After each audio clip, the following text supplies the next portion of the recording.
যার মেধা আছে তার আটকা রাখা যায় না। বেশি ওনার ব্রেনটা একটু বেশি চলে, যে কোনো জিনিসের প্রতি একটা আগ্রহ বেশি ওনার। ওই আগ্রহ থেকে উনি লাইন খুঁজতে খুঁজতে খুঁজতে খুঁজতে ওই যার পিছু টান আছে তার থেমে থাকার কোনো চান্স নাই, ওইরকম একটা বিষয় থেকে উনি এখানে গেলেন। এই শাটার বানানোর মেশিন উনি পাইছিল একটা কপিলের মাধ্যমে, ওনারে দিছিল আর কি একটা চান্স। এই মেশিনটা পরে আছে, উনি বললো যে আমি ইউজ করতে পারবো কিনা। উনি বললো যে ইউজ করতে পারবা, কিন্তু আমার এরকম মাসে একটা টাকা বা পয়সা দেওয়া লাগবে আর কি। আমার একটা মেশিন পাওয়ার পরে সৌদি আরবে ওটার থেকে ওখানে রানিং ছিল, ওইখান থেকে 1997 থেকে এখন পর্যন্ত চলতেছে আর কি। আমার আব্বু সৌদি আরবে 1997-98 থেকে মোটামুটি এই লাইনেই ছিল।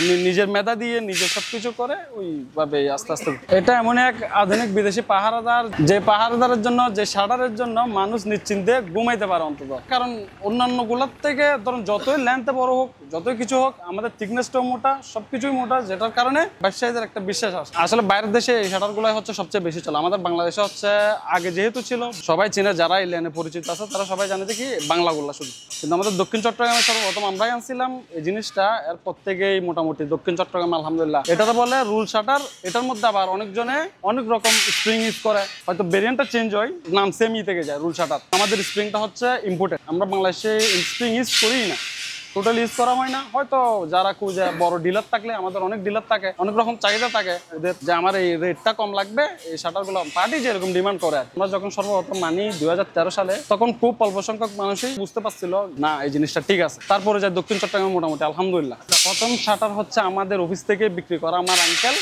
বান্দরবনে কোনো একটা পার্টির থেকে বিক্রি করছে, ওখান থেকে মোটামুটি আলহামদুলিল্লাহ। এখন হয়তো আমরা কালার শিট ইউজ করতেছি, কিন্তু আমাদের তখন শুধু ছিল একটা কালার, ওটা হচ্ছে অফ হোয়াইট। এখনো আছে ওই কালারটা, কিন্তু আদার্স কালার একটু বেশি আছে আর কি।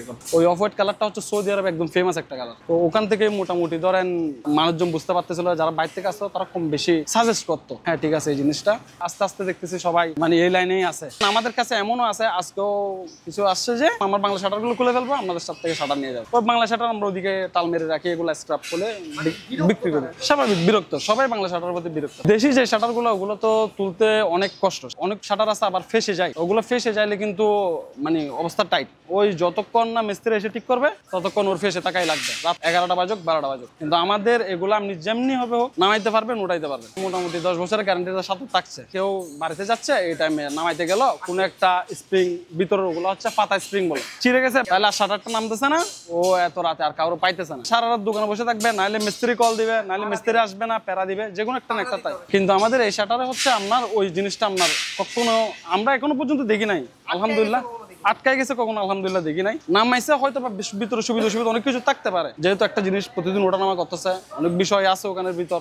দেশি শাটার গুলোতে আপনার হয় কি, যে আপনি শাটার তুলতেছেন, অনেক বেশি সাউন্ড হয় আশেপাশে, মানে মোটামুটি বোঝা যায়। আর 2-3 গলির মানুষ টের পাইছে যে আশেপাশের মানুষ দোকান খুলতেছে বা যে কোনো একটা কিছু। কিন্তু আমাদের এই শাটারে শব্দই পাবেন না, পাশের দোকানে টের পায় না, ধরেন একদম স্মুথ। আর দেশি শাটার অনেক সময় হয় কি 2-3 জনের তোলা লাগে, বা একজন বা 2 জনেরই তোলা লাগে, বা নামাইতে গেলেও 2 জনের লাগে। কিন্তু আমাদের এটা এক হাতে অবশ্যই এইভাবে ইজিলি তুলতে পারবেন না। এটার সমাধান বলতে চুরি যে করতে চাবে সে তো করে ফেলবে, কিন্তু আমাদের শীটের থিকনেসের উপর ডিপেন্ড করে হচ্ছে সবকিছু। এই শাটারটা বাংলাদেশে আসছে না প্রথম ধরেন মানুষ তো বুঝতে পারে নাই এটা কিভাবে ইউজ করবে, কিন্তু আমরা বলে দিই যে এটাতে কোনো রকম গ্রিস ইউজ করিয়েন না। বাংলা শাটারের মতো যদি গ্রিস ইউজ করেন শাটারটা ফেসে যাবে, যেহেতু আমরা ফার্স্টে ফ্যাব্রিক ইউজ করি। ওইটাতে ধরেন যদি লোহা হয়, লোহার সাথে লোহা গ্রিস হইলে অসুবিধা নাই, কিন্তু যেহেতু একটা কাপড় বা একটা সুতা যখন গ্রিসের সাথে লাগবে ওটা আটকাবে। মজার ঘটনাটা হয়েছে, ওই মানুষটা ভাবলো যে কি যে আমাদের শাটারের প্রবলেম, কিন্তু ওনারা যায় যখন আমরা ওগুলো আবার পুরো বেলটা চেঞ্জ করে দিছি, পাশের বেলটা উনি দেখতেছে পুরো ইজি। কিন্তু আমাদের এটাতে কোনো রকম গ্রিস মোবিল কোনো কিছু করা লাগবে না, আমরা যেভাবে দিয়ে দিব ওইভাবে আলহামদুলিল্লাহ চলতে থাকবে। আমরা 10 বছর গ্যারান্টি তো স্প্রিং এর দিই, তবে বাই এনি চান্স সুবিধা অসুবিধা তো অনেক কিছু হইতে পারে, ওইটার উপর ডিপেন্ড করে বাকিটা আর কি।